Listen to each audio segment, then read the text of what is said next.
Welcome to the 14th Annual Beacon Awards. Each year, Shore Publishing's Beacon Awards celebrates some of the outstanding individuals who strengthen our communities through their generosity, leadership, and service. These are the people who make the shoreline a place of opportunity, well-being, and safety for all. We've received hundreds of nominations from readers eager to recognize the friends, neighbors, family members, and local heroes who embody the very best of our communities. From those inspiring submissions, we've selected 14 exceptional citizens who serve as beacons of hope across the shoreline. And now, we are proud to introduce your 2026 Beacon Award honorees. When I was about 15 years of age, I volunteered at a Down syndrome camp, and I really loved the idea that I was responsible for making people happy, and that went a long way. And from there, I went into teaching, and for the past 30 years, my students have been showing me how to give back. I get a lot of joy and fulfillment from volunteering. Every volunteer type of job I do is a little bit different. Meals on Wheels, it's not just dropping off the meals, but after you get to know the people that you're delivering meals to, these are people that may never get out of their home. You stay a little bit, you talk to them, you water their flowers, and it makes such a big difference. There are many things that you can do. One of the things is you can look for service organizations within your town. I know for myself, I looked into the Rotary, and I was very pleased with the amount of activity they do in the community. But you know, churches are always in need of help. There are many food banks out there, children's services, and things like that. Well, that I really want to thank for nominating me for the Beacon Award. And they are people I work with all the time in Rotary. And their names are Nathan Weiss, John Aforismo, and Joan Winters. The first organization I'm involved with is Read to Grow. I'm in Books for Kids and Books for Babies, where I do mailings and packets for them. And I ride a bookmobile. And we go out through the state of Connecticut bringing books to children and various things like schools and libraries and events. The second place I am a member of is the Guilford Free Library. I'm also sort books there. I'm part of the children's department. The third place that I volunteer is East Haven Food Pantry, which is right over there in the Christ Epiphany Church in the basement. This place that I'm a member of is the East Haven Lions Club. When I retired, I decided that I just couldn't stay home. I couldn't sit home. So I had to do something. Staring at the four walls in my house is not an option for me. I'm a people person. I like to be out. I like to talk to people, get involved in things. So I saw an ad in the East Haven Courier when we had the East Haven Courier, and it was asking for people to volunteer at the food pantry. So I decided to do that. I guess if I had to kind of put it under one big shell, I would say there's a song I always liked, and the words in it go, if you get the choice to sit it out or dance, I hope you dance. So I've decided to dance. So one of the organizations I work with is the Shoreline Soup Kitchen. They have many functions, but the one that I work with is preparing meals on Wednesdays for people that come in, and they come in from all walks of life. I basically, for a long time in my life, was involved with giving back. And when I worked in the South Bronx, we used to feed the homeless in New York City on Good Fridays. And once I met Mother Teresa in the 1980s, I kind of felt like I needed to start doing more to give back. So I was able to meet Mother Teresa through my work. and she came up to where I was working at Sing Sing Correctional Facility to open a hospice down in Manhattan. And I got to meet her. She blessed me.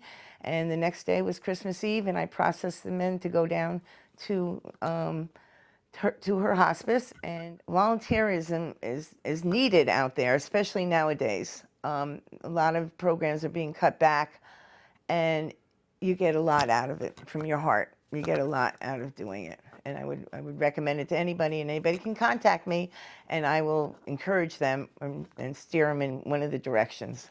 It makes me feel good. Sometimes I feel tired, but I feel good after I finished it, and I feel good that I've made this commitment, and I've been doing it since I moved up here 16 years ago. Currently, I help with Habitat for Humanity, doing a few different Closer to Free fundraisers for American Cancer and through Yale New Haven Hospital. I try to help out with Branford Food Pantry and community dining, also Early Start in Branford. I got a great opportunity with Amy Donegan at Duck Pond, and I've been able to branch out here as well and do a ton of different community work. Amy's very involved in the community as well. Find something you love in life and see how you can help. Honestly, there's so many people in the world that if you just give an extra hand, there's so many people that could use it, and everyone plays an important role in life, I feel like. And if I have something that I can give to someone else, I will. Like an hour of my time reading to someone, or an hour of my time serving up some food for a good cause, helping a friend who has cancer raise money so she can help others, find a cure. Whatever I can do, I can give my time and help someone. I think it's totally worth it. I'm a president of the East Haven Fall Festival Committee. I'm also secretary and board director for the East Haven Chamber of Commerce. And for the chamber, I've been a board director for probably 6 years or so or more. I've been a volunteer pretty much my whole life. I've held the positions of vice chairman, chairman, and currently I just was voted as secretary. My grandfather, Robert Limoncelli, was a volunteer for both organizations, as well as the East Haven Lions Club and various town organizations. And I started going with him to all the events and stuff he would volunteer for in the organizations he was a part of, and that kind of like influenced me. I've always wanted to give back to my community in a way, and I know that what I was doing is making him proud, because he did pass away back in 2021.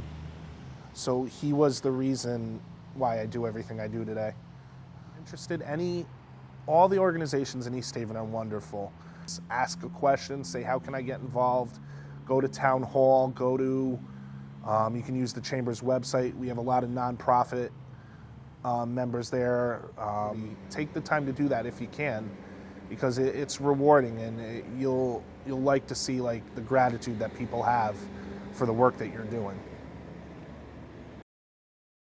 Right now I'm a trustee on the Scranton Library Board of Trustees, and that is probably my #1 organization. Is my favorite place. I volunteer for the town of Madison. I'm on the Capital Improvement Program Committee. I'm also on the Madison 200 America 250 Committee, and as well I'm also the head moderator for the town for elections. I think the library is one of the reasons it's my favorite place is because it's for everyone. I think the biggest influence in me volunteering is my mother. My mother had a career with the Red Cross, which is an organization that thrives because of many, many volunteers.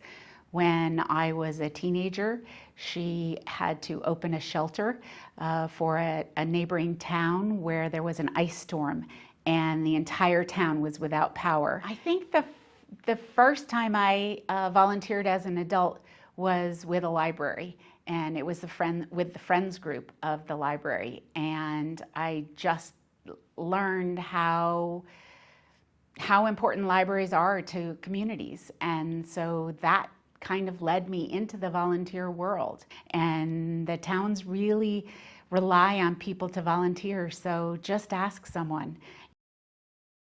I volunteer with. One is the Clinton Food Bank.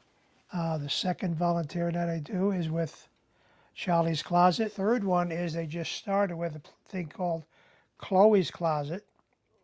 One year we're sitting here, we're retired, and my wife said, "We need to do something." And I said, "What do we need to do?" And she looked at a newspaper. Food bank was looking for help in Clinton, but we started in Clinton, then we moved to Florida. We did that, but coming back, we still did Clinton. And then when she got sick, I went to Charlie's Closet to get some medical equipment.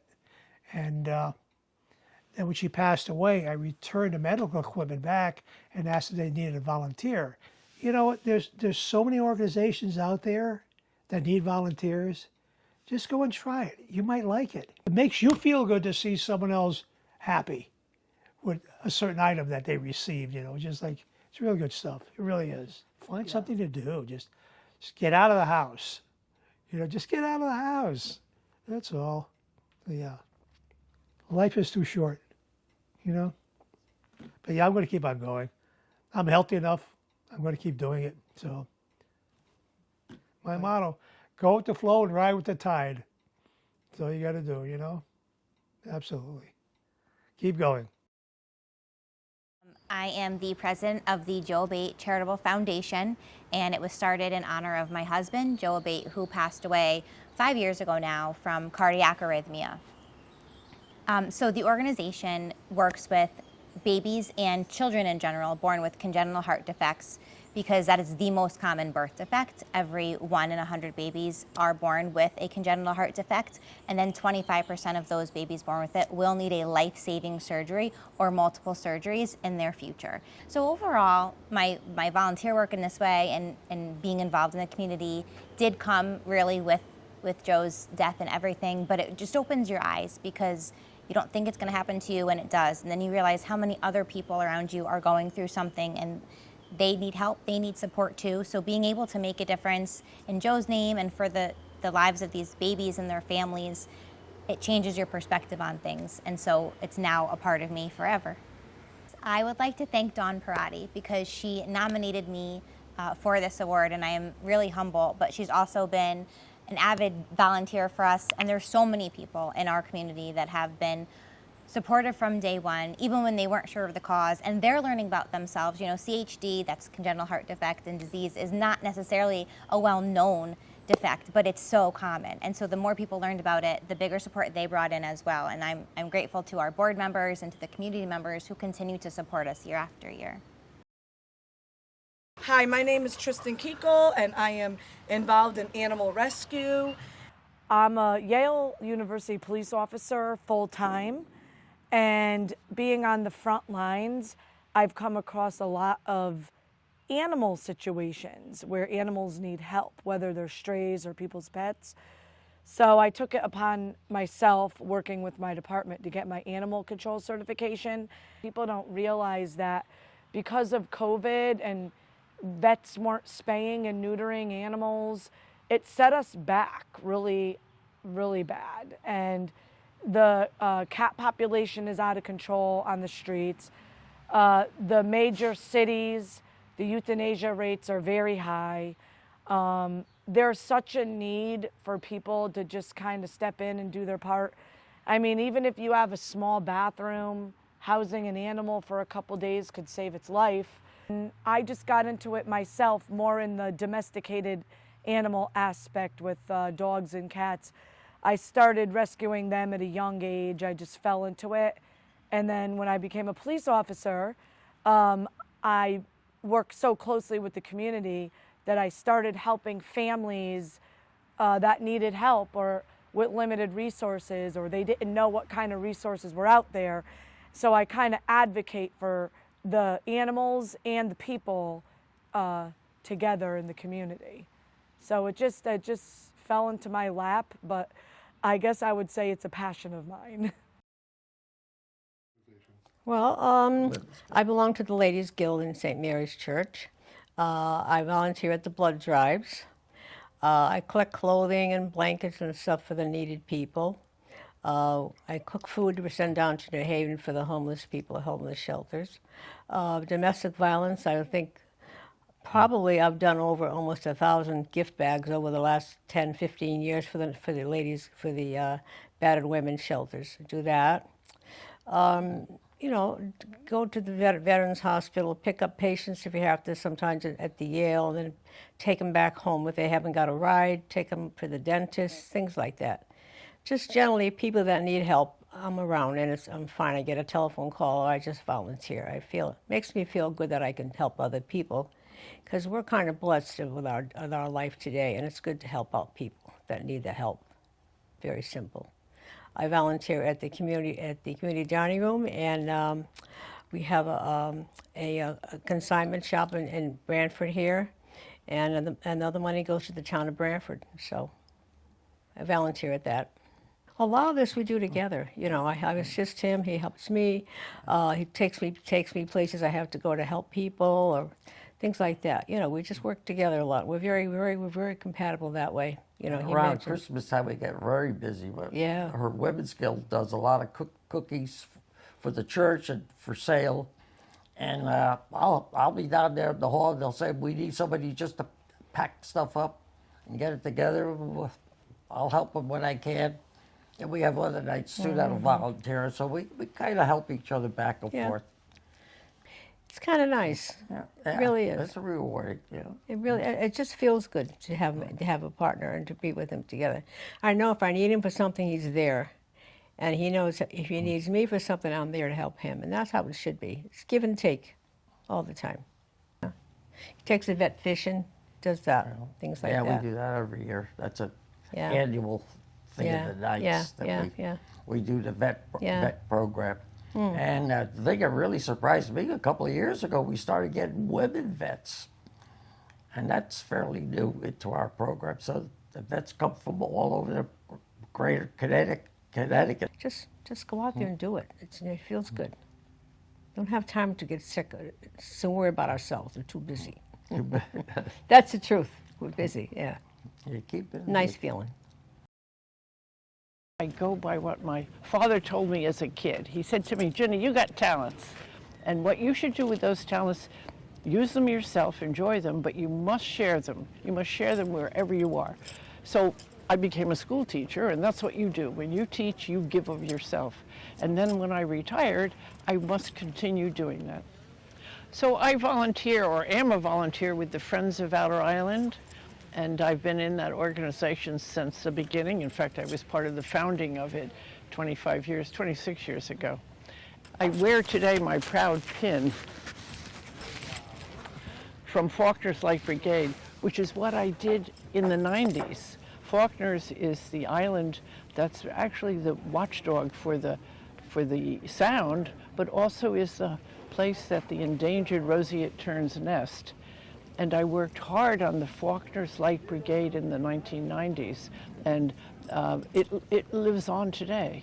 We are really fortunate here along the shoreline to have a United States Fish and Wildlife Refuge. It spans all the way down to the coast to Greenwich and goes east past Westbrook. I think make sure when you decide that you really want to get involved and you want to help, make sure that the thing you're doing is something you like. I started working in North Branford for the North Branford Schools Board of Ed 40 years ago as a physical education teacher. From there, I retired for a short while and I became the building sub, and that's what I'm doing now. I loved working with kids, and I really do think it was a calling for me to do this. And one of them said to me when I came in my first year that she was in a dark place and very unhappy with things that were going on in school, with people bullying her. And she said, "You saved my life." She said, "You brought me out of a dark place and you gave me the confidence that I never had." The reason why I connect with the children is I see the insecure ones out there and I see me in them. That's my job, to bring out the best in them and make them feel confident. And I would say, find something that you're really compassionate about. Find something that you love. Don't just get a job to get a job or to volunteer to volunteer. You have to love what you do. And if you find that, you won't think it's a job. You won't think it's, oh, I got to go to work today, or oh, I have to go in and volunteer today. You love going to work. And that's how I felt for 40 years. Garden Club of Madison, and we just had our 100th anniversary last year. And we are a club that we do a lot of civic things in Madison.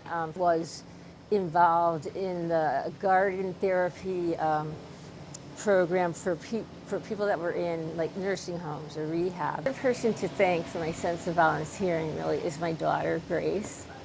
From a young age, I mean, very young, and would go to the walks, American Living Foundation walks. She had a team, and that's what I wanted to pass down. My mom passed down to me volunteering, and that's what I wanted to pass down to my kids, to give them a sense of volunteering. I do anything, go anywhere. I have stuffed envelopes for hours to help out some organizations. Any charitable organization or anything, they all need help. You don't have to be a professional or know how to do a certain skill. If you just show up, or if you have a friend that knows a place to help out, show up and they will find something for you to help them with. I've been in these organizations a long time, with the library and the garden club here and the American Liver Foundation, and everyone I work with, from presidents on down, they're wonderful people, and there are too many to mention if I had to check any names. Like I couldn't give you every name of who's special, because it'd be everybody.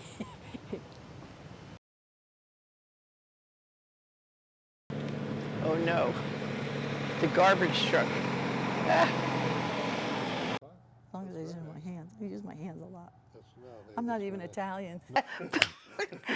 I said to my friend who's videographer, so we're going to be doing a lot of takes. Okay. Yeah. You'll drive away. And I'd be like, oh man. What do you think you did? I don't know. It's fun. I mean, I'm talking about things that I love. So Now, for those of you that have been with me for a long time, think back. Do you remember the birthday song? Okay. Do I look at the camera? Whatever you want. Oh. Oh, I got like, when we started the second time, I said, oh, you flubbed what you were supposed to. I got so nervous. I flubbed, but do a lot of cutting. I know you do, because I've been singing it for 40 years. Boy,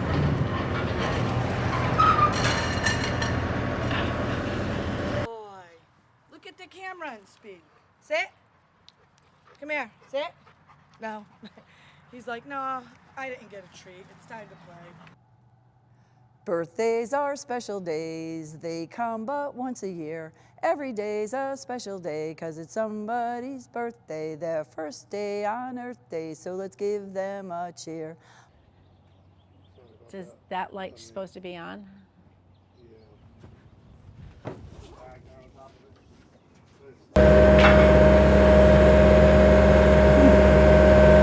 Hooray for somebody's birthday today. May you wake up each morn feeling glad you were born. Happy first day, happy birthday to you. Perfect.